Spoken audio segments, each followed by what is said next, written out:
Kazan. Hello, James. Now I understand there's a special economic zone in Tatarstan. What is that all about?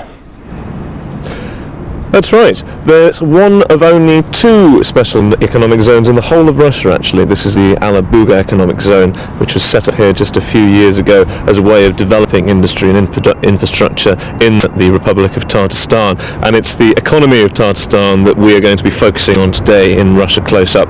I'm here in Kazan, the capital of the Republic, and in one of the largest cities in Russia, in one of its richest regions. Now, this is primarily because of oil. There is around about 50% of the Republic's GDP comes from oil exports or the use of oil-related products. Another large industry here is the petrochemical industry, where you get refined oil products, and that's used in that industry.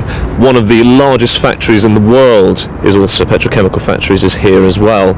And the automotive industry, that's also another large industry here, which brings in quite a lot of money into the area. And Kazan itself is also the largest port on the Volga River, which is again another providing more and more to the economy in this region. And as well as that, there are the infrastructure that's already here, there are projects, there are innovations to try and drive the economy forward here. And Anne Smith has been taking a look at it for us. A centuries-old way of doing business not just here in Tatarstan, but across the globe.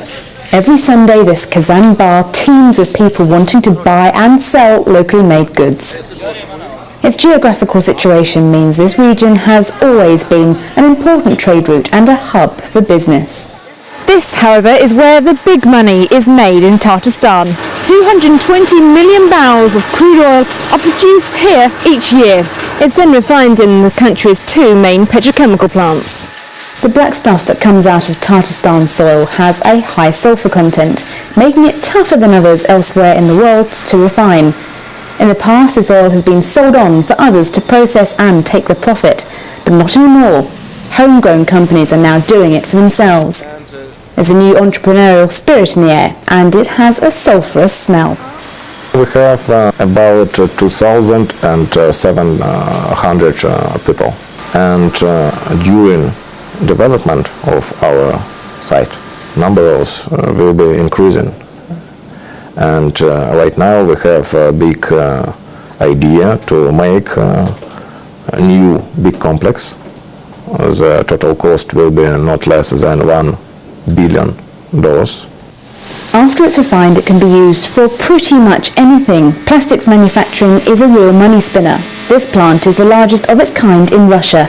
It manufactures, among other things, polypropylene, which is used to make furniture, medical equipment, car livery, bags. In fact, you name it and it's probably made of it. 25 tons of the stuff are bagged up each hour and dispatched to across Russia and the world. 40 years ago, there were only fields here. Now look at it, a tangle of pipes and silos constantly at work. And it's going to get bigger with plans to turn this vacant lot into the world's 5th largest petrochemical site. 2 years ago, we began specialist training, where companies and education establishments decide which specialists they will need. Students study the subjects they will need to work at those enterprises. A new business and a new way of doing business. Many of the products made here will be transported a short drive away to Alabuga and be used by companies both domestic and foreign taking part in a new economic experiment, a first in Russia. What we're doing now, we're promoting not an idea, not a drawing, not even a business plan. We're promoting a real working industrial site, and it's got all the necessary infrastructure. And when national companies come, they think, oh man, that's too good to be true. It's early days, but companies are jumping on board, from insulation producers to car makers. This is the first time I've driven a left-hand drive, but when you're going around such a big plant as this one is, then it's the only way to travel. Now, when it's fully operational, it will be turning out about 75,000 vans each year and employing 1,800 people. But the people behind the company say not only does working in the secure economic zone bring about financial rewards, but also gets rid of those bureaucratic headaches. But the support we get in Tatarstan is definitely enormous and outstanding. So this is the main reason we're here, because with the support that we have we can avoid really the bureaucracy and really accelerate the process of implementation and the factory construction and entering the market. It's a whole new approach and one keenly supported by the local populace. They say they've not only the location and the empty real estate, but also greater social and economic stability than elsewhere in Russia. Most of all, there's the will and desire to prosper, continuing its historic role as a vibrant trading centre. Anne Smith, the Republic of Tatarstan, for Russia Close Up.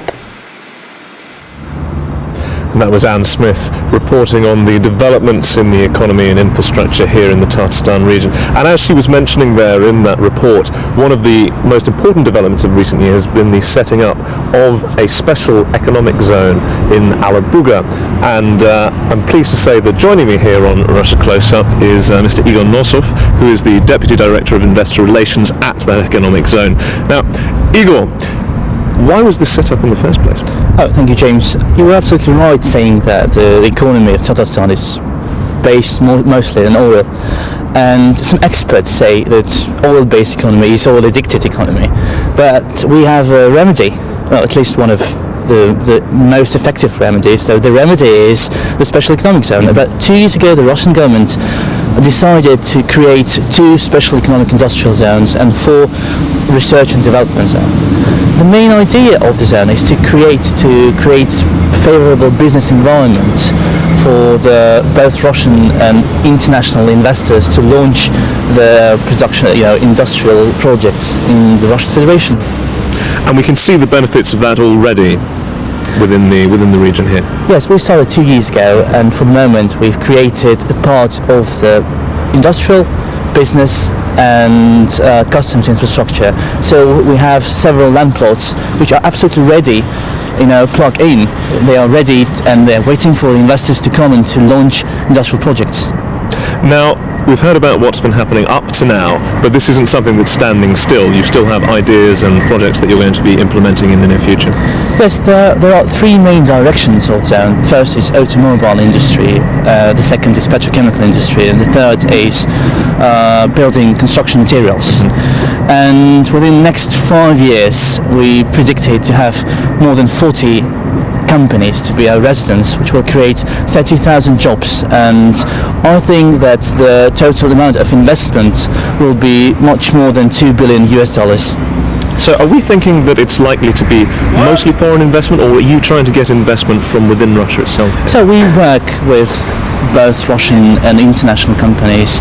For the moment, 7 of our current investors are, we have some international names like Fiat, Italy, brands Fiat, Isuzu Japan, Rockwell International, but we have local Russian companies as well. So it's something that's benefiting both communities and perhaps taking experience from both sides. Yes, absolutely right. Igor Nosov, thank you very much for joining us today on Russia Close Up. And that, for now, is all we have time for from Kazan here, the Republic of Tatarstan. As you can see, it's getting a little bit dark now.